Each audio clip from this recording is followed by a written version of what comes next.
All right, well, today I get to do a little work. So, as most of you guys already know, I work wildland fire in the summertime, and today we're gonna do a little bit on my own property. This is actually a section of my mom's property, and these fields have been left to go to broom straw. And you can't see it from here, but there's about 3 acres of this field here, and nothing's really been done to it in about 20 years.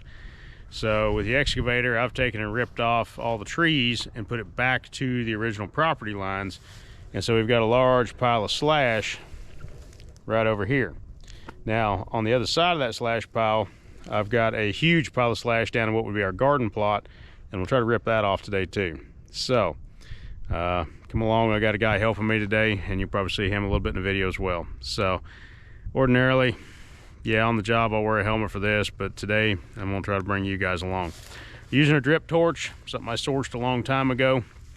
Drip torch, if you're mixing fuel, it's diesel fuel and gasoline. So I'm not going to give you the recipe. You guys can look that up yourself. So let's see how this goes. I've already followed my procedures. I've called into the county. I've gotten a burn permit. The county knows that we're burning out here today. And behind me here, I've got almost 300 gallons of water on the back of Old Green. And I'm going to press it into service as a makeshift suppression device if we need to. So, ready? Let's go.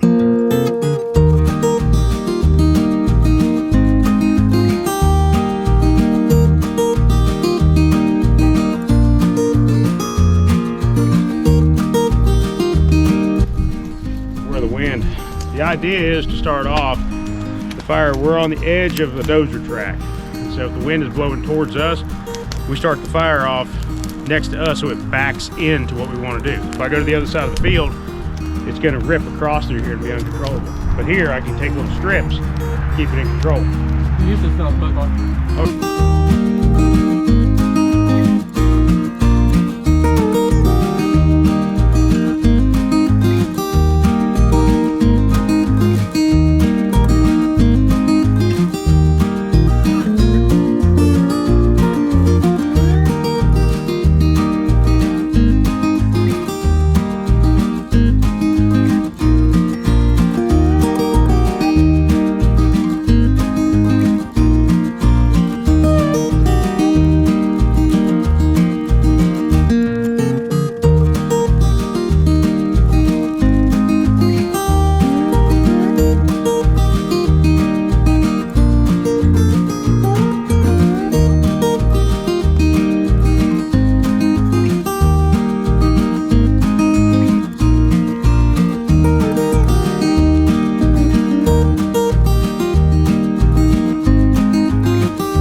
took 2.5 days for the pile to burn down. Now what you see right now is a really good slow smoldering burn. So all day yesterday I was monitoring this thing, and as I needed to, I took the excavator, pushed it up into a pile, just kept pushing dirt, more sticks and everything else into the middle of it. Battery ran out, and I grabbed the wrong charging cable to charge the camera yesterday, so my apologies for the absence of footage. It's going to continue to skunk through this pile for probably another day, maybe 2 or even more. But at this point, I'm in no worry about it going anywhere. But I'll walk you around the field and I'll show you how the burn went on the field itself. So overall, I'm pretty pleased with it. I'd like to see more broom straw burn, but for what resources I had at the time, I couldn't really allow it to get too awful hot, too fast, or really rip like I'd like to see it. Okay, this through here is a section that had pretty much overshadowed with oak, sweet gum, and some pines through here. This was a section that I really wanted to see get the overstory burned off through here. Hopefully these little small saplings will, little sweet gums and little pines that are coming up through here, hopefully we've gotten them taken care of with the heat that went through this section. This will all start producing really good grass come springtime, because it didn't do such a hot scorch that it got into the ground. You can see right here where I've rubbed my boot, you still got a little bit of leaf litter and a little bit of leaf duff underneath here. So this, yep, here's even some grass sprigs here. Maybe that's broom straw, maybe it's actual grass, don't know yet. But this will pop up and do really well come springtime. This was not a really hot burn. It was a nice, slow, steady burn across through here. Okay, this is another pretty good example. Yes, the broom straw didn't quite burn off the way I wanted it to, but as you can see here, the green sprigs, the fire was not hot enough to actually really take out the grass, but it did take out most of the broom straw across the top. So come springtime, this will pop back up and it'll start growing, and hopefully this grass will get a better chance of survival before the broom straw starts to take it off. So overall, looking at the big field where we started, looks pretty good. I would like to have seen more of the broom straw go, but at this point it's been scorched and we're in a lot better shape than we were.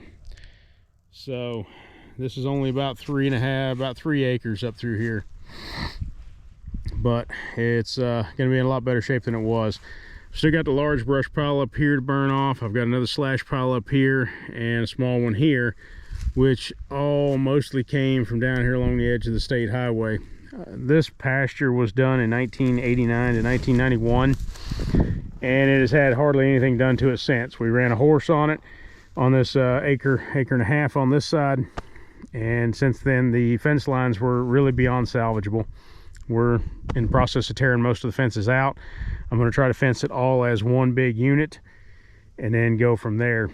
Hopefully next summer we'll be able to put a cow or two in here and get moving that way. For those of you that like to allow pastures to just grow up, please, I beg you, mow your pastures. The only way you're going to have good grass and a good fire break is to mow your pastures. Get rid of this broom straw, and you need hoof action in there. You need cows, you need horses, you need something in there. So if you got a pasture sitting around somewhere that nobody's doing anything with, please, please, please keep it mowed. It's the best way to keep invasive weeds out of there and keep the health of your grass in place. Also too, maybe somebody down the road just wants to put a cow in there, like a dairy cow or something like that. Maybe you can work out something that you can both profit a little bit from. Please, whatever you do, don't let it end up like these pastures here. I mean, it was just literally, it was waist high in broom straw, and I'm going to have a lot of hard work getting these back. In this country, this part of North Carolina, you can put pretty much a cow per acre. I'm going to be lucky if I can put 1, maybe 2 in here for half a year until this pasture gets back to what it should be producing. So here's another example. We had a beehive sitting in here and earlier this year, and I mowed this section through here. Which, as you can see, the grass, where I've tormented the grass, as in cutting it, mowing it, and also by driving over it with the excavator, the grass is coming back thicker and greener. Once I got these stobs out, and this is the 17th of January, and I've got green grass trying to stick up through here. I mean, here's some shoots right over here. So this is that fescue stuff that that this pasture was originally seeded in. So again, guys, if you want farmland and you want to make it look like the great outdoors, God didn't put us on this earth to not take care of things and let everything go raw. We got to maintain our agricultural production, fields, timber, etc. It's all going to take management, and that's all by stewardship from human beings actively managing this stuff. If you can't do it by yourself, talk to people in your neighborhood. Chances are somebody's got a machinery or the willing hands and the willing heart to take it on.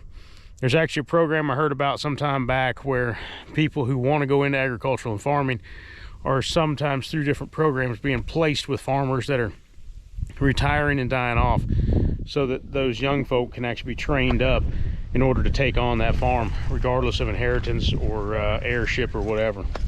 So that's an idea too. Till next time, guys, take care of yourselves. And again, I did follow all my local protocols when it comes to burning these pastures off. Some Forest Service sections or agencies, North Carolina is one of them, they actually have a trailer that's full of drip torches and some other suppression equipment, and they will actually actively come out and burn your properties off for you if you want to. And I don't remember what the cost is per acre, but it's very, very, very, very, very minimal. So minimal to the point where I thought about actually having them come out and do this, except that I had such a small plot. I think their minimum acre just 7 acres. They bring a bulldozer with them, so nothing says loving like suppression with a bulldozer. Take care. We'll see you next time.